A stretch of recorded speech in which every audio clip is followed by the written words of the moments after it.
दूरदृष्टि, पक्का इरादा व लक्ष्य के प्रति ईमानदार कोशिश हो तो मंजिल खुद कदम चूम लेती है। श्री राजीव पाठक जी वर्ष 2011 में यूपी टेट की परीक्षा उत्तीर्ण किए और 2015 में मऊ जनपद के शिक्षा क्षेत्र फतेहपुर मंडाव में स्थित प्राथमिक विद्यालय सूरजपुरा में सहायक अध्यापक के पद पर नियुक्त हुए और अभी हाल में ही इनका चयन खंड शिक्षा अधिकारी के पद पर हुआ है। श्री राजीव पाठक जी 72,825 भर्ती बैच के हैं, अतः इनके साथी इनकी शानदार सफलता पर गदगद और गौरवान्वित हैं। पाठक जी की पृष्ठभूमि पूर्णतः ग्रामीण है और ये स्व अध्ययन से ही अपने गांव में पढ़ाई करते हुए सफलता की ओर बढ़ते रहे हैं और इनका लक्ष्य आईएएस बनना है। और मृदुभाषी श्री राजीव पाठक जी ने कभी किसी कोचिंग संस्थान में प्रवेश नहीं लिया और न ही तैयारी के लिए कहीं दूसरे शहर गए, बल्कि गांव में ही रहकर स्व अध्ययन से ये सफलता का स्वाद लेते रहे।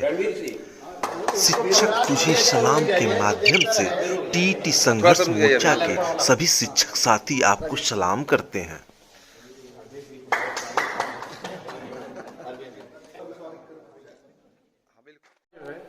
हमारे जो है गुर्जर लोगों और 72,000 के जो हमारे साथी रहे हैं और साथ में जो नए लोग यहाँ आए हैं, उन सभी लोगों को एक मंच प्रदान किया हमारे रणवीर सर ने।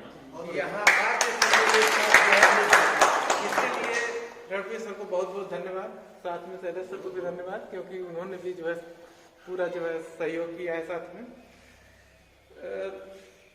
यहाँ जो भी मैं यहाँ तक पहुँचा हूँ, सिर्फ मतलब मेहनत तो व्यक्ति करता है, लेकिन सिर्फ मेहनत ही काफ़ी नहीं होती।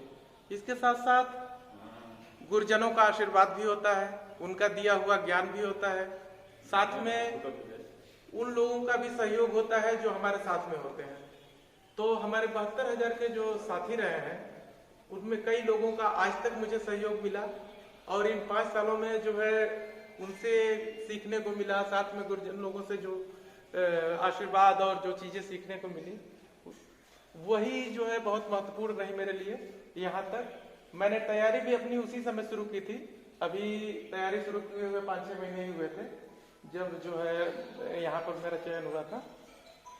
तो साथ में सहयोग सबका मिलता रहा, इसके लिए सभी का जो है धन्यवाद और अपने गुरुजन लोगों का आभार कि जो है मैं यहाँ तक पहुँचा और उम्मीद है कि जो है आगे आप लोगों का आशीर्वाद मिलता रहेगा और जो है धन्यवाद। आप हैं 72,825 भर्ती में सहायक अध्यापक के पद पर नियुक्त श्री राजीव पाठक जी। आपका चयन सम्मानित पद खंड शिक्षा अधिकारी के पद पे हुआ है। आप किस विद्यालय पर नियुक्त हैं इस समय? मैं वर्तमान में प्राथमिक विद्यालय सूरजपुरा फतेहपुर मंडाव ब्लॉक में मऊ में नियुक्त हूँ। आप सेवा करते हुए खंड शिक्षा अधिकारी पद की तैयारी कैसे किए? नौकरी के दौरान ही मैंने तैयारी शुरू की और जो है नौकरी करते हुए 4 से 5 घंटे करीब समय निकालकर मैं रात्रि के समय लगातार अपना अध्ययन करता रहा, जिसका नतीजा वर्तमान समय में मुझे मिला। आपकी शिक्षा कैसे हुई, कहाँ हुई, विस्तार से बताइए। मेरी शिक्षा गांव के ही प्राथमिक विद्यालय में शुरू हुई। वहां पर मैंने 5 तक पढ़ाई की। उसके आगे कक्षा 10 तक की पढ़ाई बगल के ही एक प्राइवेट स्कूल में मैंने किया। कक्षा 10 में मैं 1 साल फेल भी हो गया, लेकिन उसके बाद आगे जो है मैंने अध्ययन जारी रखा। ये पढ़ाई मैंने जो है गांव के अगल बगल ही की है। मैं कभी जो है इलाहाबाद या फिर कहीं दूर जो है कोचिंग वगैरह नहीं किया मैंने, बस सेल्फ स्टडी और लगातार मैंने अध्ययन किया, जिसका नतीजा मुझे मिला। सेवा में रहते हुए कुछ शिक्षक जो विभिन्न प्रतियोगी परीक्षाओं की तैयारी कर रहे हैं, उनको आप क्या कहेंगे? तैयारी तो नौकरी से पहले शुरू हो जाती है।